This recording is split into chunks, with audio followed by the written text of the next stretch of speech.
The Donut Bag is brought to you by Penn Highway Marketplace, the marketplace for vintage goods, quality collectibles, and handmade crafts. It's where I get all my sports memorabilia. Go to facebook.com/Penn Highway. That's facebook.com/PENNHWY and mention I sent you. All right. So I wanted to do this because the way the Penguins are right now, they didn't make the playoffs. They had a horrible GM. They just fired their GM, and people are losing their minds. And I have to laugh. There are people alive, there are Penguin fans alive that don't know what it's like to have a season without Sidney Crosby and Malkin, and Ain't that the truth?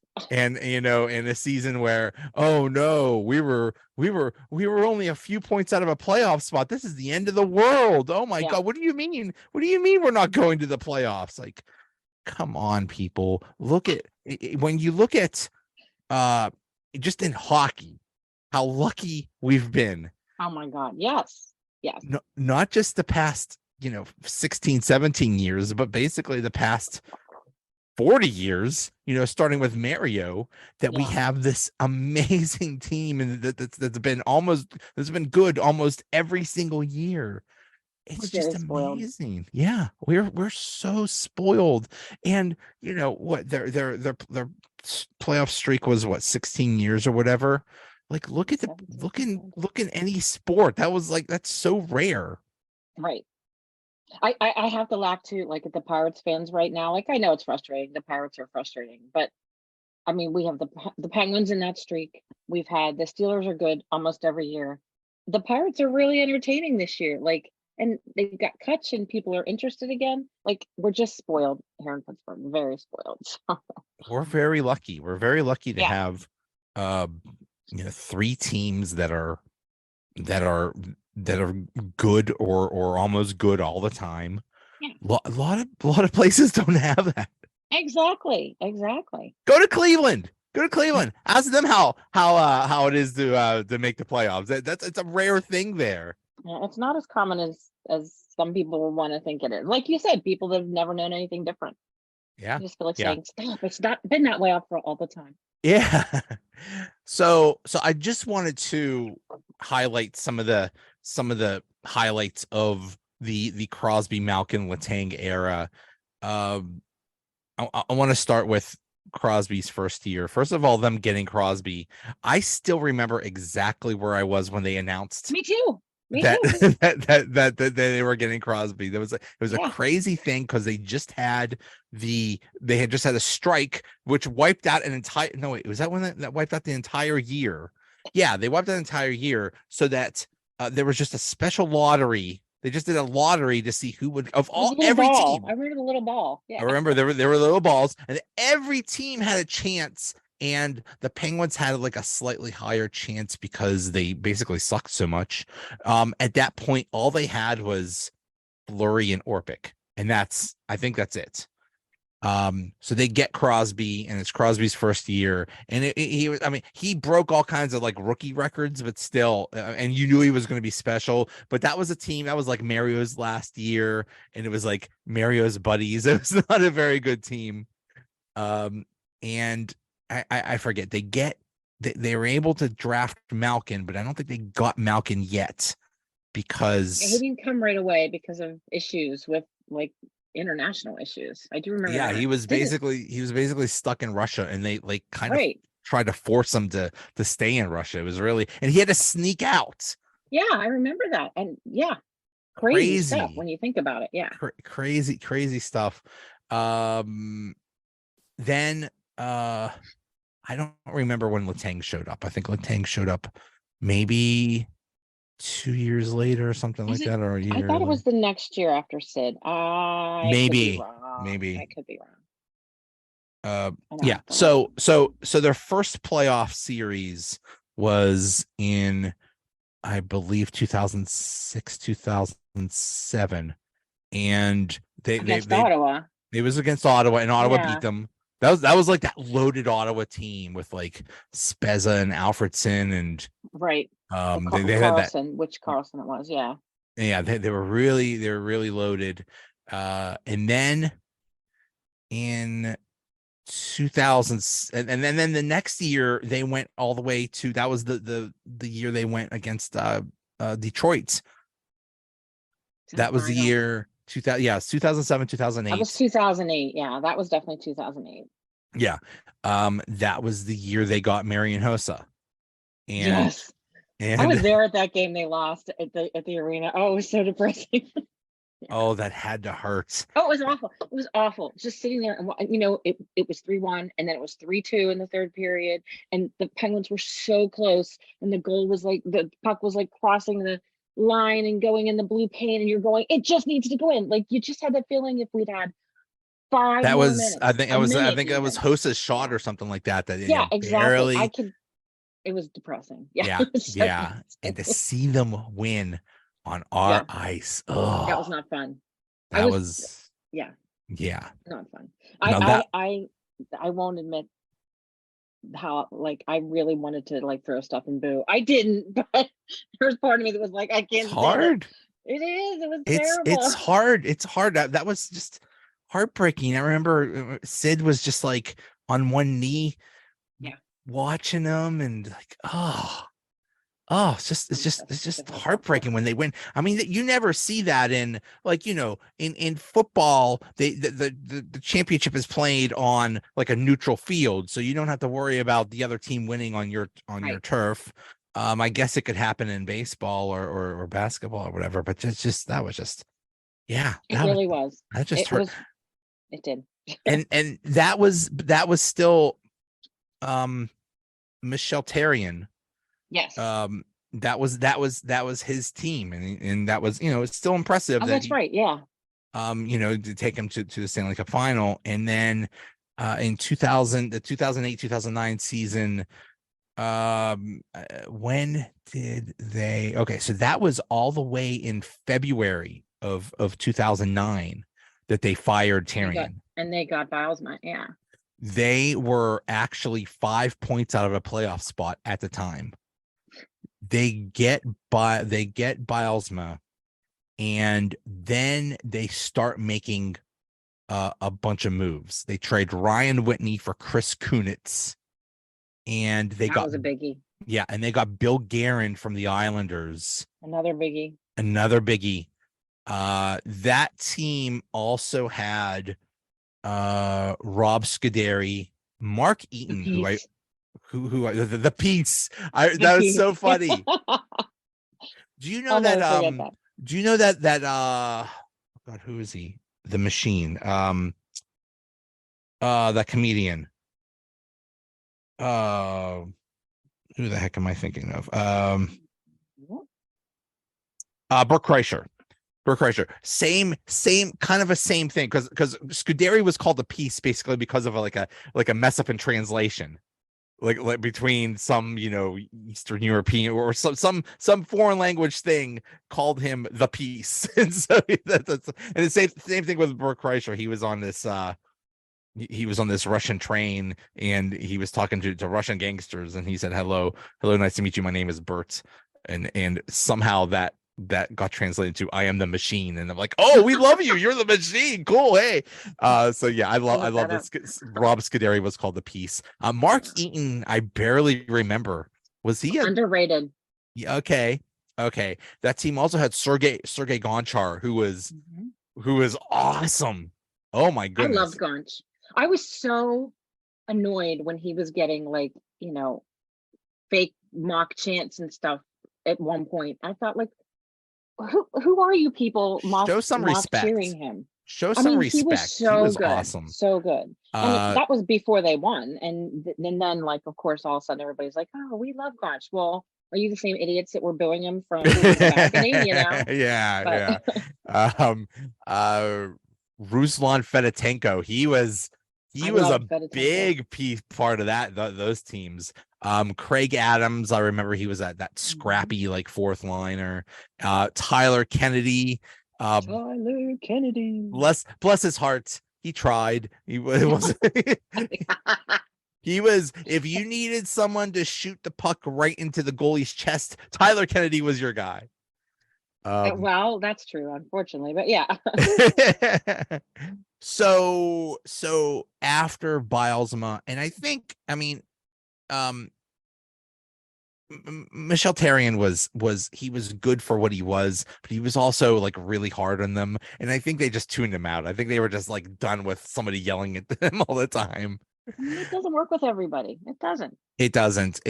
No. And you got to give him a lot of credit, because look at the Edmonton Oilers. They get this generational talent, and they have a talented team, and they really they didn't do crap. It's not just, oh, you have it so easy because you have Crosby and Malkin and all these players. Like, no. You also have to have good coaching and good depth pieces too. So yeah, I give Therrien credit. So, but under Bilesma, they just took off. Kunitz fit perfectly.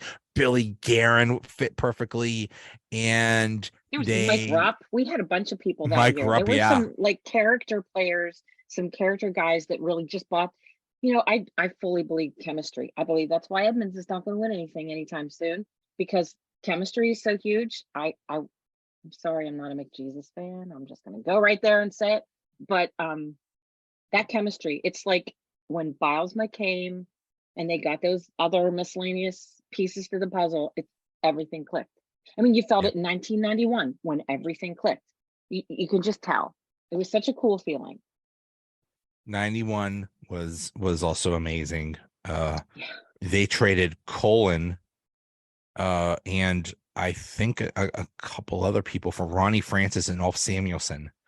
And at the time, Colin was like one of the best players in the league. Zalapsky had a lot of Charlie Zalapsky. Mm-hmm. Yeah. And he's like, okay, I mean, Ronnie Francis is good, but how's this gonna work? And it worked amazing. It was like immediately. Yeah, it worked immediately. Oh, Ulf Samuelsson, Jack Lambert on skates, just destroying people. Yeah. He did to people what like Trouba and Tom Wilson do today, but he was on our team, so it was okay. It was okay if he knocked somebody's head off. Okay. I know. I hate. I don't know. We have a romanticized version of that, and we probably think that Ulf Samuelson's all of Ulf's hits were clean, but all of Trouba and Wilson's hits are dirty. Ask Cam Neely about that one. Yeah. Yeah. Right. Yeah. Cam Neely. He might have a totally different version. Ask anybody in Boston. Because Ulf Samuelsson is in like the Ring of Honor thing, and it's like, really, that's who you put him. So funny. They still hate him to this day. I love it. But so in that playoff series, the first playoff series against the Flyers, all I remember was it got the Penguins had a 3-2 lead in the game 6, and the Flyers had a 3-0 lead, and because they had it was actually a 3-1 series lead, and Philadelphia won in Pittsburgh in game 5. And then you go to game 6 in Philadelphia and they have a 3-0 lead. It's like, oh my goodness. You thought that's it. And I've seen that fish before. I remember the 89 playoffs when they chased Ron Hextall. Right. And Ron Robbie Hextall. Brown. Rex Hextall He went after Robbie Brown, like he was gonna kill him. Yeah. I'll never forget that. And then Kent Reggett in game 7 knocked him out. Oh, I don't remember what I had for lunch today, but I remember I remember the 89 playoffs very well. I know, me too. Yeah, whatever happened to that Ron Hextall? So it's 3-0, 3-0 Flyers game 6, and Max Talbot gets into a fight with Daniel Carcillo. And I remember I just saw this again. Who was on the broadcast, the NBC people, and Any old check. She said, Olczyk, yeah, it was why Olczyk. were you doing this, dude? Why would the Flyers do this? It's like, yeah, the crowd is into it, and the Flyers are into it, but you just woke up the Penguins, you dummy. And he did. Malcolm Talbot did. Shh. I'll never forget that ever. That was amazing. And then they tied the game, and they ended. I think they won 5-3 or something like that. I think that was the score. Yeah, that was crazy. So they was go crazy. on. They go on to the next round, and now they face the Washington Capitals, who have Alexander Ovechkin. Oh boy, Crosby versus Ovechkin. Here we go. This is the matchup everybody wanted, because as soon as Crosby showed up, it was Crosby versus Ovechkin.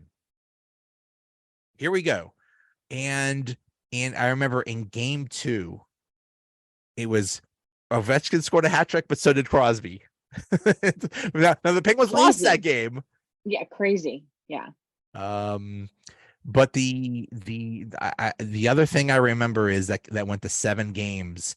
And I think game 7 was in Washington, and Ovechkin had a breakaway early in that game, and Fleury stopped him. Fleury stopped. I'll never forget that one either. I can picture him coming down left wing and skating down the slot, and Fleury was like, "No," and that was it. That was it. Yeah, to win out of their sails. Yeah, and then so they won that series.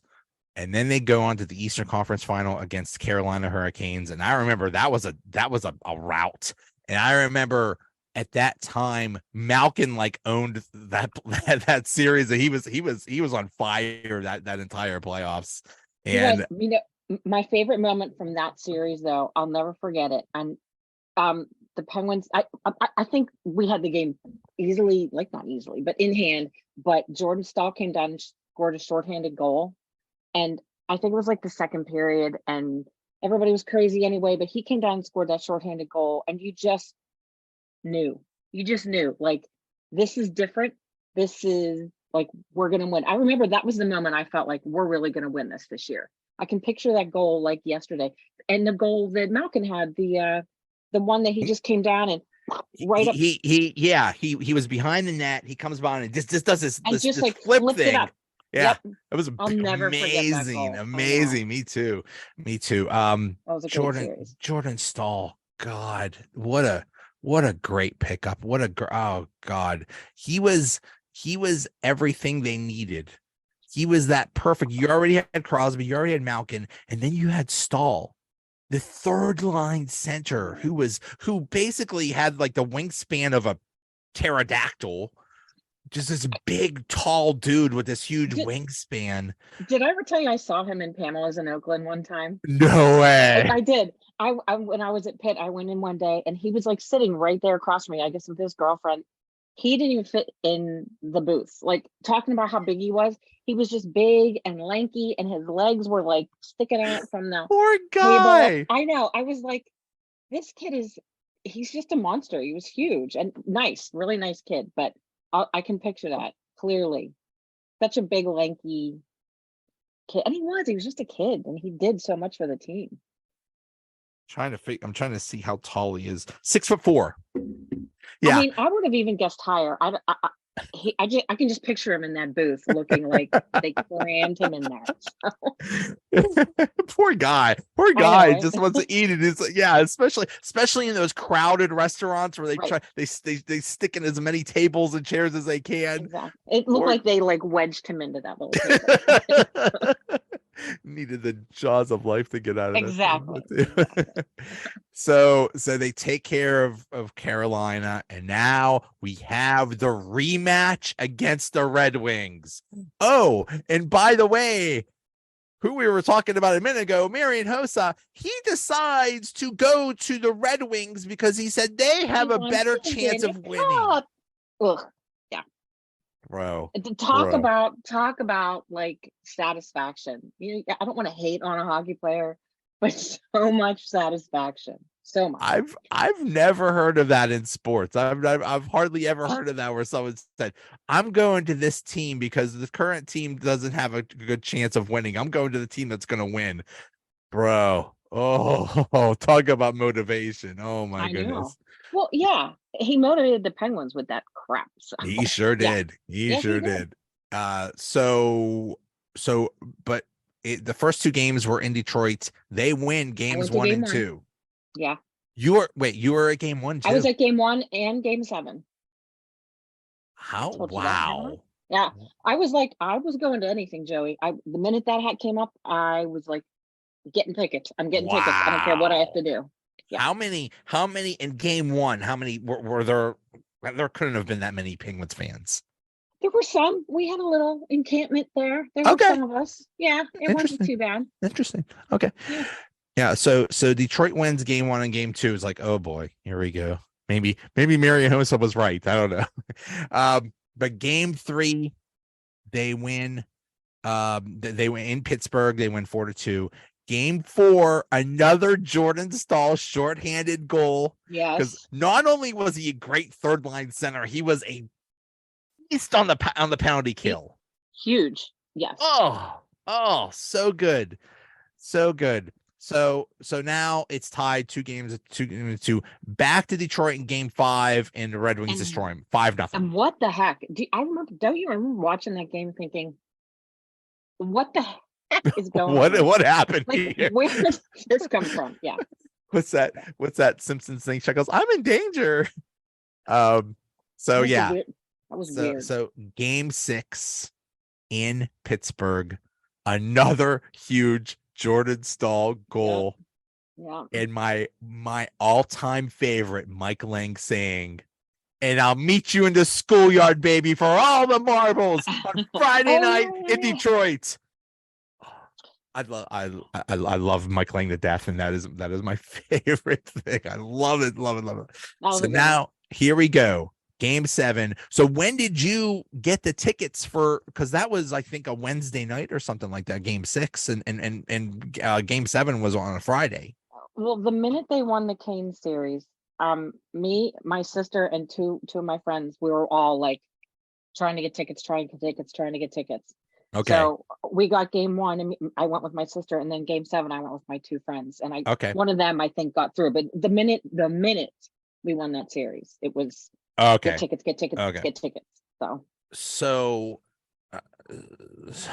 at the time, I just started working at this IT place, and I'm still there, by the way. And and it was a career change, because right before that I ran a restaurant. So I'm just starting out. Basically, I'm the low man in the totem pole, and I had to work that Friday night because it was a 24-hour place. So I had to work the 4:30 to 12:30 a.m. shift. Oh, that's awful. I was so upset. I'm like, I am the blame you. biggest hockey fan here. This stinks. Why do I have to work on game 7 of the Stanley Cup final? This is no fair. It's no fair. I'm so sorry. Yeah. So I cried to my boss, and he said, well, too bad, but I'll let you watch the game on like we'll let you watch the game on the computer or something like that, because you couldn't really have a TV in there, and you could listen to the game. Well, I couldn't really watch the game because like the signal never came in or something like that, but I was able to listen to the game. Game 7, Max Talbot of his cereal box. Max Talbot never should have to pay for a drink in Pittsburgh or a meal or something like that. Ever. An absolute legend on the biggest game of the biggest series. He gets 2 goals. And I remember that game also, Crosby got hurt. Yes, he barely played. He barely played. Yeah. He was, because I think he got hurt either in the first or second period or something like that, and he tried to come back, but he couldn't even like put any weight on it. So it's like, okay, we don't have Crosby. And was it 2-1?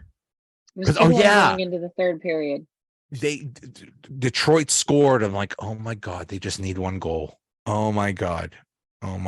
And those last few minutes. Oh my god. It was, I sat there, I was with my friends and we're rocking back and forth. Oh my god. It was like nauseatingly stressful. We all were. Yeah. We all Yeah. were. We were like, oh, every little thing. Because here we go. We just lost our without our best player, and we got to hold on for dear life. And oh my God, every second felt like 5 minutes. Right. Oh, Like, yeah. Every break in the action, you're going, oh, please, please, just finish the game, finish the game. when And will that it save end? at And the then end. finally, finally at the end, and at the very last minute, Nicholas Lindstrom is about to shoot it, and Fleury does the I have that picture. Oh my God. the Yeah. Secret Service, I'm gonna save the president's dive. Yeah. Yeah. And that's it. And they won, and oh my goodness. Oh my goodness. That's now the last Penguins Cup was 1992, so 17 years before that. And there's been, I mean, they've had some good teams, but they never got close to, the Stanley Cup again. Oh, oh my goodness. That felt so good. It did. Um, It's weird when they won in 92. I mean, you know how weird it was. 92, 93 was such a weird season, with Mario getting cancer and then coming back, and there was so much drama and so much. Badger Bob, remember that Yeah, was exactly. Badger There was Bob so died. much, right? So much emotional stuff. And I just remember feeling when they lost in 93, it was like a gut punch. And then to think that it was so long before they, like, how much changed and how much was different. Like you said, there were good teams between those two teams, Yeah. but it was just such a different, I mean, journey is an overused word, but it was such a different journey in Yeah. 2009. Yeah. Yeah. And you say, okay. And I mean, Crosby is what, 22 at the time, 21 maybe. 20, yeah. Yeah, he would have been he He would have was been 21. he was He was 21. 21, so Yeah. it's like, oh my goodness. So He's a baby. um he was a baby. And so I'm still at work, and I call my best friend who's also a huge Penguins fan, and he just had they just had a baby. The baby was like a month or two old or something like that. And I call him about to scream, and I just want to talk to someone. And he says, I can't talk right now. The baby's sleeping. I love you. When I was done with work, I went to downtown to see if there was any celebrations going on, but no, there were no celebrations. So, There weren't. There was nothing going on downtown. but I think this was like 2 a.m. or something like that. Oh. So maybe everybody was asleep. So, yeah. So they won the cup, and then, things kind of didn't go so well, because basically that was when Crosby got all his concussions. Yeah, Basically, like 2000. from like 2010 to 2012, he was basically gone. Yeah, 2009, 2010 was such a weird season. Is that the season? Wait a minute, because I was there at the Winter Classic when he got the really bad concussion. What year was that? Was that That was 2010? that might have been 2009 or 2010. I think it was. Like, I I think it just was. dirty, stupid Washington play. Like, it was. Ugh. Who is that dude? Yeah, 'Cause he's a I'm really good blanking. he's a really good defenseman now. I think he plays for Tampa, and everybody's like, oh, he's such a good defenseman. It's like, he's a cheap shot Goon. dude that knocked out Crosby. Screw Yeah. him. Goon. Yeah. So yeah, so those were kind of lost years. And the Bilesma, Ray Shiro, they lost their luster. They just weren't, they kind of got played out. They weren't as effective, and they get rid of both of them, and they bring in Jim Rutherford, and as a coach, Mike Johnston, who I think was working at a Tim Hortons or something like that. I think he was, or a kindergarten teacher or something. He was something. I don't know what the heck. I don't know what credentials he had. But Jim Rutherford, in that 2015 summer, he immediately started wreaking Maneuvering. havoc. Yeah, He started maneuvering. maneuvering.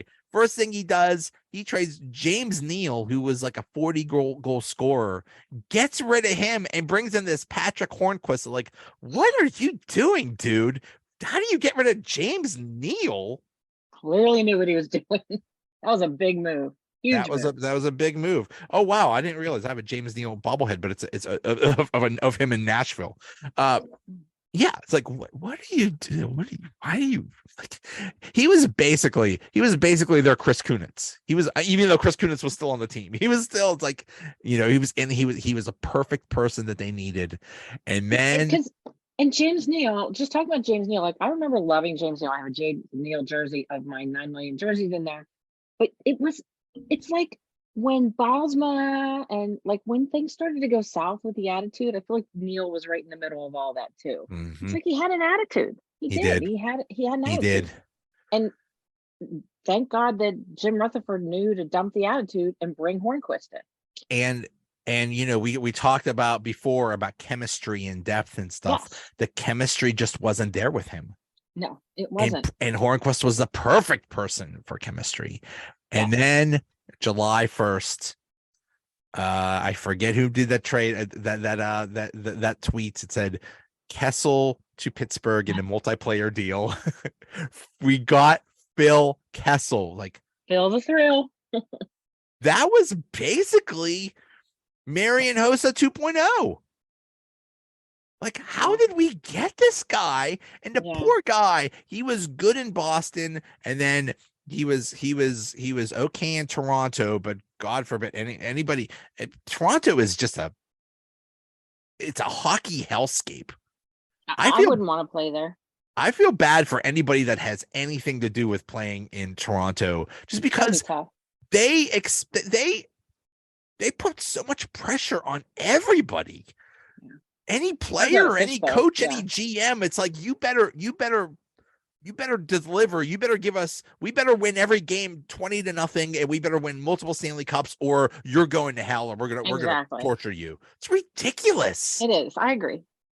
And they haven't won a darn thing since 1967. My goodness. So they get Kessel for basically, it was just actually Kasperi Kapanen was in that deal.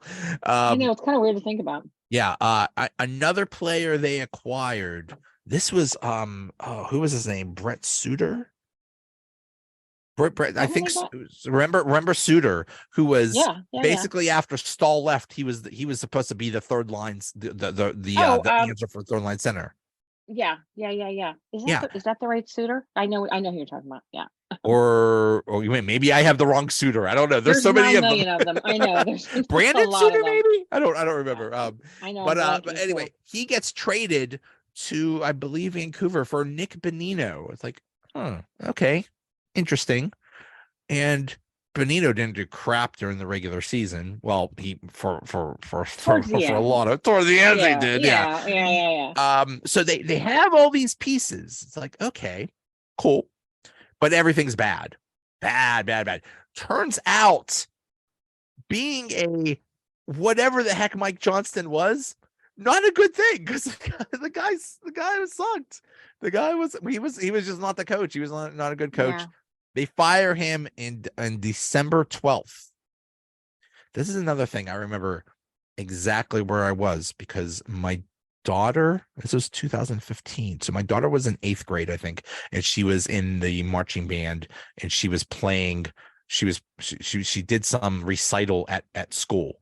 So I'm sitting here in the stands of this high school gym, and I get this message that says Mike Johnson has been traded, and they brought up Mike Sullivan of the who is a Wilkes-Barre coach. Like, okay, whatever, sure, whatever.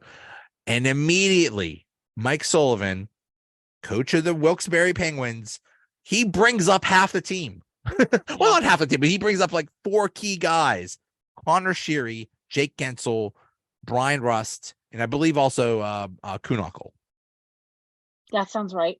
And that infusion of kids changed everything. Also, at that time, they traded the piece. They traded Rob Scuderi, who was not doing so great, toward the end of his career. But they traded him for Trevor Daley.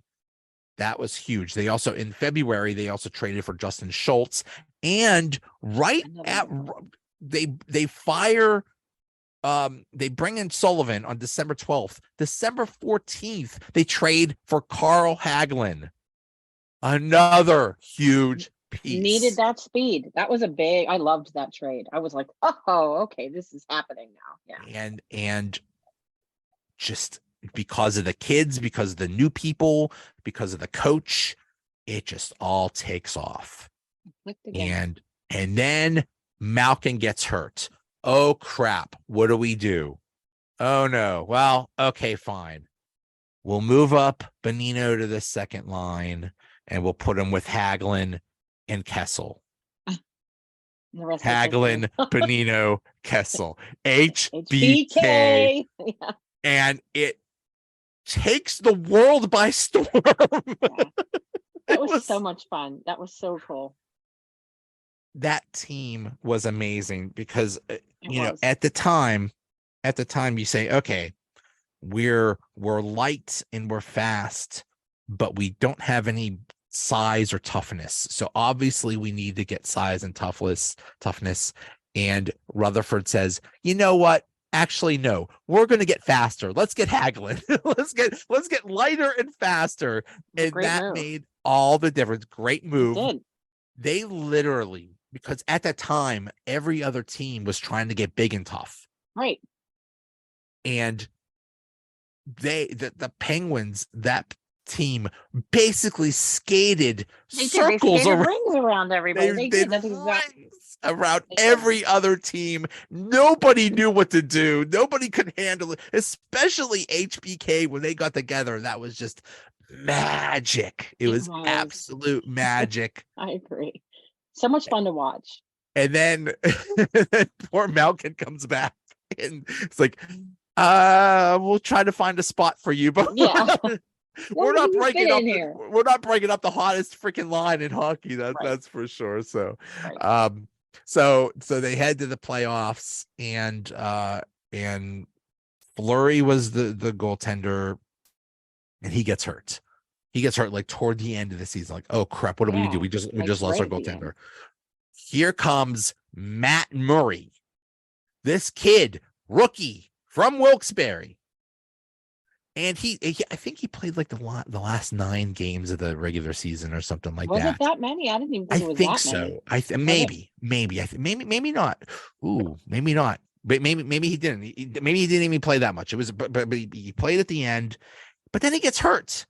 So it's like Fleury's hurt. Murray's hurt.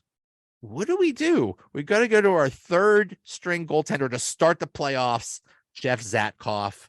We're screwed. We're playing the Rangers. There's no way we're going to win against the Rangers with our third string goalie.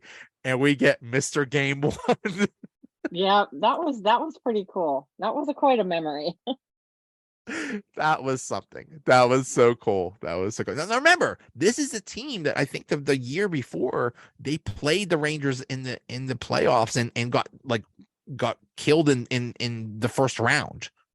The Rangers took care of them. So it's like you had every reason to respect and fear the Rangers, and they just wiped them out. Now the funny thing is, Mr. Game 1 was not Mr. Game 2 because Zadkoff got the Rangers won that game, and the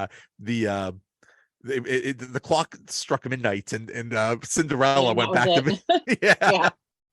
But for that one game, he Mr. Game 1. I love that. But yeah, in that Rangers series, really, it was not that tough of a series for the Penguins. I think they won in 5 or 6 or something like that. I think they won in 5.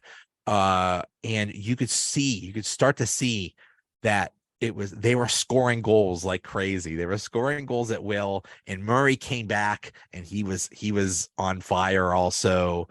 And oh my goodness. Then we go to the Capitals again in the second round, and it was Bonino. Bonino won game 6 in overtime. I remember that one. I remember that. I remember it was, Bonino was on fire. That I don't remember much else about. I don't the series blend together. But what was a series where they were winning 3-0, and then the Capitals came back. I think it was this game. They were winning 3-0. The Capitals came back, and the Penguins kept shooting the puck over the boards, and it kept being like a 5-on-3 for like 5 minutes or something like that. I do remember that. Yeah, and the Capitals just, you couldn't help but you can't help someone score when you have so many penalties at your advantage. And they make it 3-3, but then Bonino wins it in game 6, and I believe that was in Washington also. So, okay, so they win. They beat they beat the Capitals. Now we're on to the Eastern Conference Final against the Lightning, and that was a tough series. That was a really tough series. I was worried. I remember being worried about that one, but I mean, it ended up fine. And Tampa was in the middle of they've been so good on and off over the past several years. They seemed unstoppable. Was that the year that I remember being like, oh, wow, like we beat Tampa. Yeah, that was really impressive. That was a loaded, stacked team. That team was so good also because they had two amazing goaltenders. They had Vasilevsky, and I believe his name is Bishop or something like that. They had like two of the best goalies were on the same team. It was just it's like, how are we gonna beat this team? And it went all the way to 7 games, and then one of those babies, they call him Sid and the Kids. One of the kids, Brian Rust, scores 2 goals in game 7. I was at that game too. I remember I said to my sister, if they win, whoever scores the goal, if Brian Rust scores, I'm buying a jersey. And I had a jersey. And I went down immediately after that game and bought a Rust jersey. Nice. Yes. Nice. That was in Pittsburgh, right? Yes. Yeah. Yes. Yeah, that was in Pittsburgh. So we're going to the Stanley Cup final for the first time in 7 years. Stanley Cup final against the San Jose Sharks. I remember Mikey and Big Bob, I think it was them. They got a crane and they hung a giant shark from good. Yeah, they did. I forgot about that. I forgot about the shark. Yeah, and I don't remember much about that series. I remember Metallica played the national anthem when they were in San Jose. You remember that? That's awesome. Yeah, because I'm a huge Metallica fan. I'm like, okay, for today, I don't like you guys. Every other day, you're my favorite, but today I'm not crazy about you guys. Well, that was the series that they could have won in Pittsburgh, game 5, because it was crazy. I was at that game. I was at that game 5, that final series. And if they had won in Pittsburgh, if they had won, they would have won the series. And it was crazy down there. There were people, I've never seen so many people in the city at one time, people tailgating and everywhere. And then they lost the game and it was so depressing. I totally forgot about that, but I remember that so well because they were up 3-1 because they won. I think they won the first 2 in Pittsburgh. Then they won. They lost one in San Jose, but then they won to make it. And you thought they were going to win. Yeah. You're back in Pittsburgh, and remember, I don't know when the whole let's watch TV outside of that started in 2008 or 9. I think so. I agree. I think because it was in front of the Civic Arena. It was right. So we're in late May, early June at this point. The weather is beautiful. Mm-hmm. Everybody thought, "Oh my God, we're winning! We're winning the cup tonight." Yep. Everyone came down. Yep. Everyone. It was. I've never seen so many people. It was mad as I remember that. Yeah. So crowded. And they lost. and they lost. If I remember correctly, Murray had kind of a crappy game. And being a huge Fleury fan as I am, I can remember being like, Murray wouldn't have lost that game. I was so upset that they didn't win that game. That was weird because in the Tampa series, Murray wasn't playing so well or something like that. So they brought Fleury back for one game, but Fleury didn't do so well. So he went immediately back to Murray. That was that was so tough for Fleury. Poor guy. He did so much to get them He to the was playoffs. he was the heart and soul of the team, and Yep. he was at that point he was there for 14 years. I think he started in 2003 or something like that, and he basically became the backup to this kid who just shot out of nowhere. Yeah. Yeah. Always guy. So they lose game 5. They go back to San Jose for game 6. And all I remember is Letang. I don't even remember the score. It was 2-1 or 1-0 or something like that. But Letang scored a huge goal. I do remember that. And that was it. And I don't remember where I was. Maybe I was at home or something like that. I was at home. What made this run so memorable for me was Twitter. Twitter and the whole when you're in a Stanley Cup run, basically you're getting no sleep. The game starts at 7 or 7:30. It goes until 9:30 or 10. You're so wound up. You're not thinking about sleeping for the next 2 hours. And you're doing it every other night. You're just going on no sleep and high adrenaline. And I remember Twitter at the time was so much fun. It was that wonderful shared experience where we're all, watching the game together. And that's what makes Twitter so much fun. And it was awesome. Because I mean, really in 2008, 2009, there was no social media or anything like that. So it was so much fun. Yeah. And then they win the cup, and then let's do it again. So in 2017, it was basically the same team. Really, nothing changed. Round 1 against Columbus, that was easy. Columbus, we're Columbus's daddy. Round 2 against Washington again. Yeah. And it went to game 7 again. But we won. I don't remember who scored. I don't remember. Yeah, I don't remember much about that. And then we get to the Eastern Conference Final against the Ottawa Senators.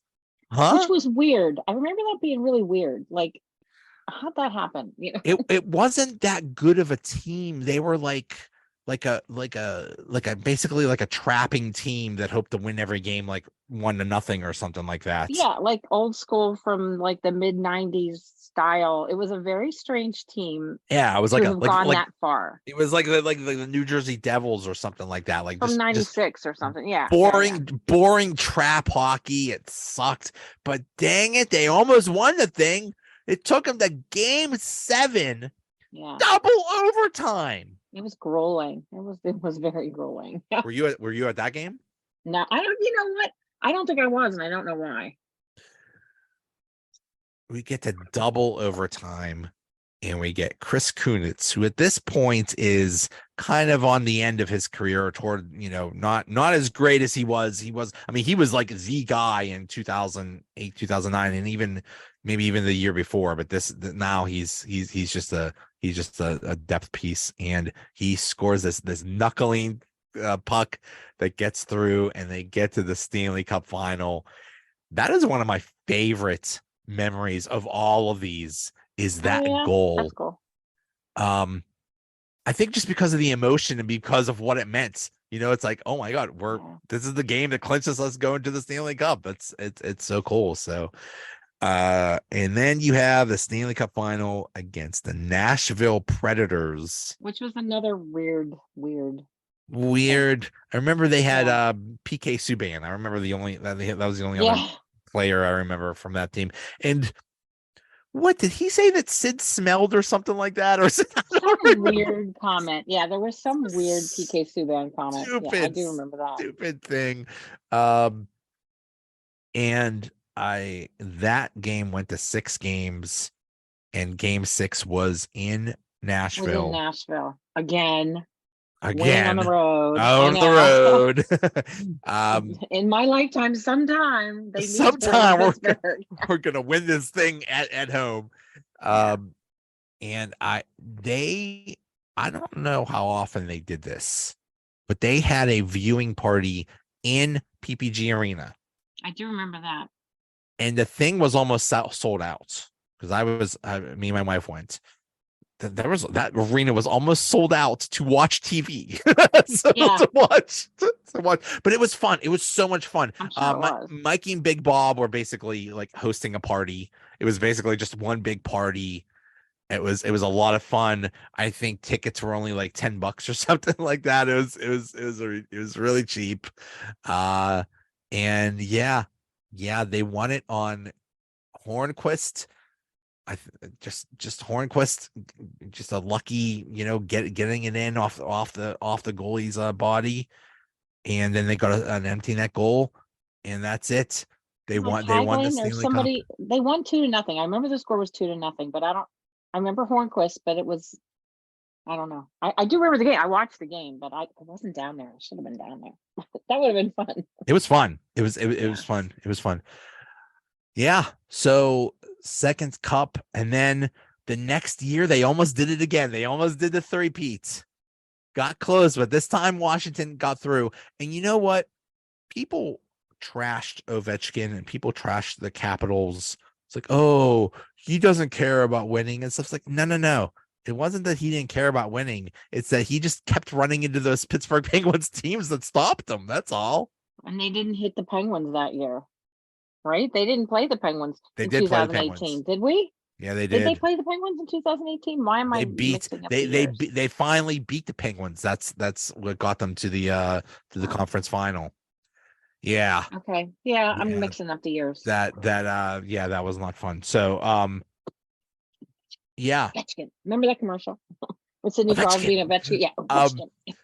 Didn't Ovechkin like get him a whole bunch of pizzas or something like that? Some kind of weird room service or something. And it's so funny because both you look at Crosby, Ovechkin back then, they were babies. Yeah. They're like 18, 19 years old. They're babies. And there's, now you see him now, and oh boy. And there's, fun and watching him. And that's not even to mention all the amazing Crosby goals, all the amazing times that Gino went into beast mode and had those amazing goals, and all those times that Fleury did amazing things. I mean, it's been an amazing run. Yeah. And I don't know if they're ever going to win a cup again with this group, but I think they'll be better. But we're so lucky. Yes. We're Absolutely. So lucky. We got 3 cups. Think of all the teams that have won 3 cups in the past, 15 years. Right. There's not that many, or if any. No. And it's something that, like you said, in so many people's lifetimes, it's just been there. It's always been there. But you go back to before 1991, like the Penguins weren't good. Like there were, other than that 89 heartbreaker team, like, I don't know. People just don't get it. My first year was watching the Penguins was Mario's first year. And I know you go back to the 70s and they weren't that good. And heck, they were absolutely horrible in those early 80s. That's how they got Mario. Yeah. It's funny.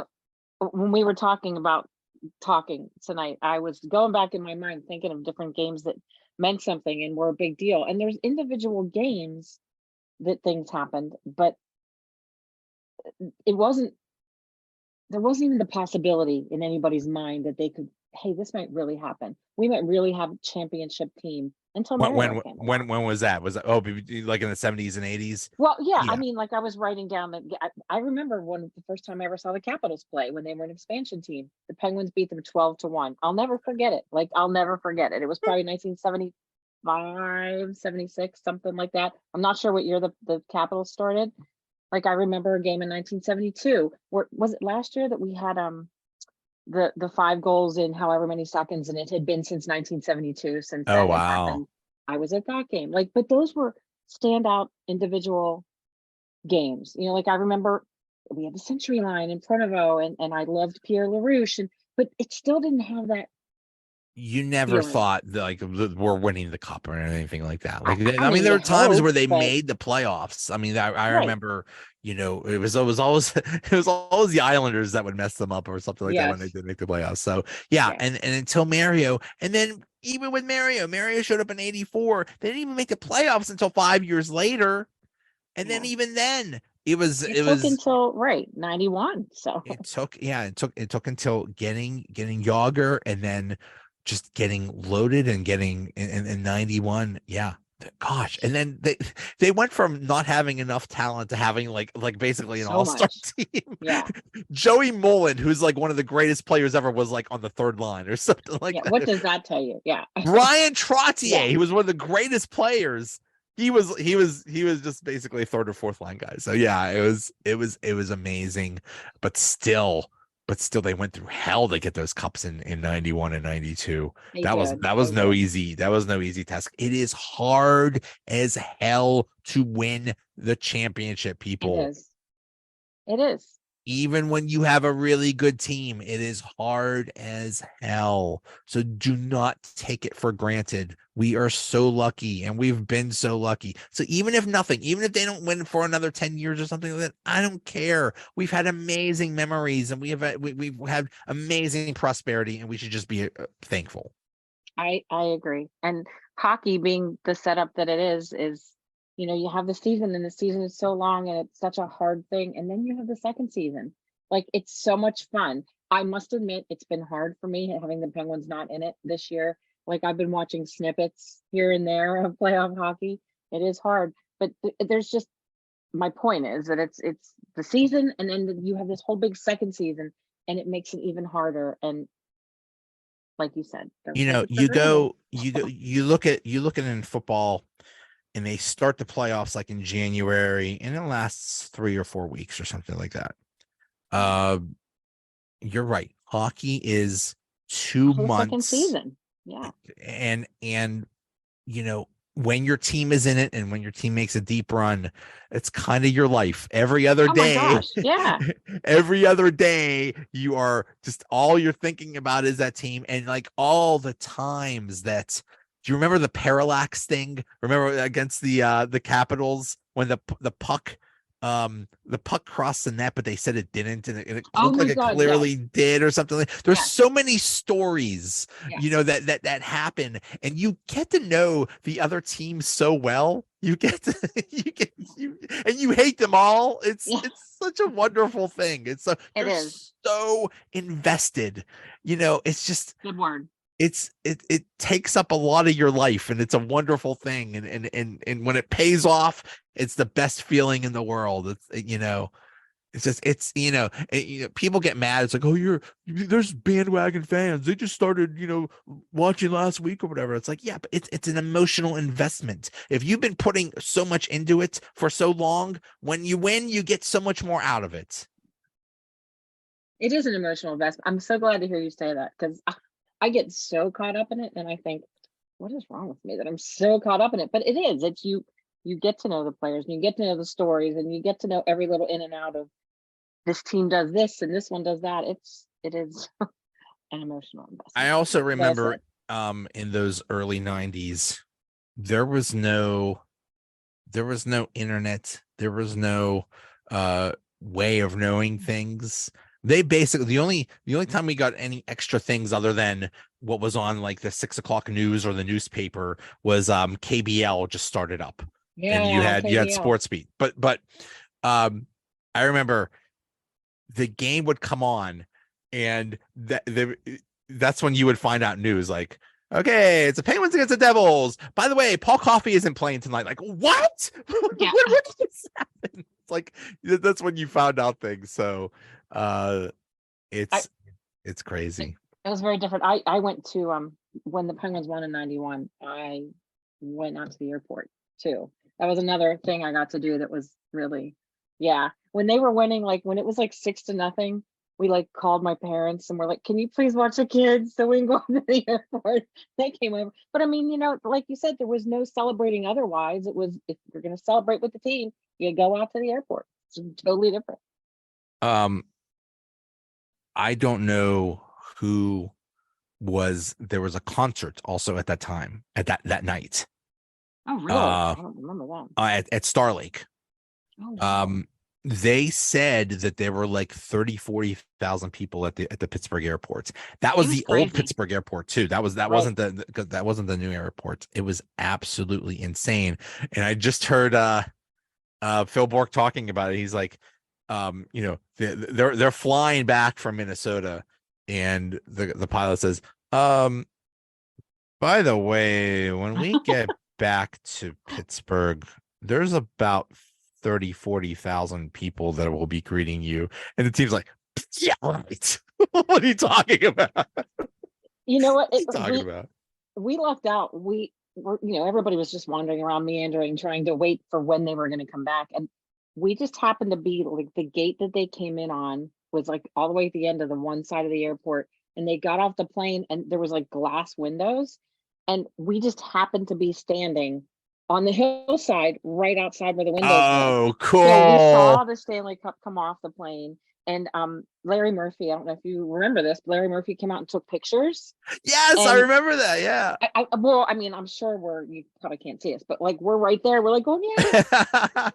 And he was like taking his pictures, and we just lucked out that night. That year, the celebration was at Point State Park.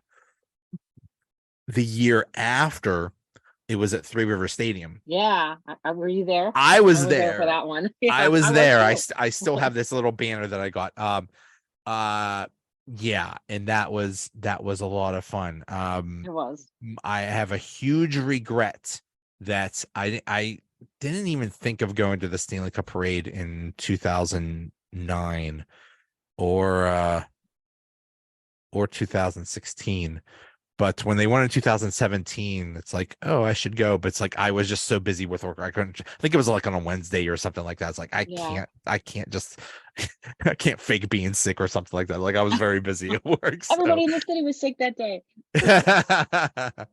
But it looked like it was a lot of fun being at those Stanley Cup parades, especially I remember in 2016. That was the year that Sullivan came and he brought all the kids. And remember, like Jake Gensel, who looks like he's 12. He's like pounding beers, he's sleeping, and like all those guys just got totally drunk. And is that the year I did go in 2017? Is that the year that Oli Mata was totally passed out on that deck? And he was like laying on that deck. Probably got a bad sunburn because he was just laying. Somebody's terrace or something. Yeah, I remember that. Oh, Oli Mata. That was another good guy. I liked him. Yeah. Oh man.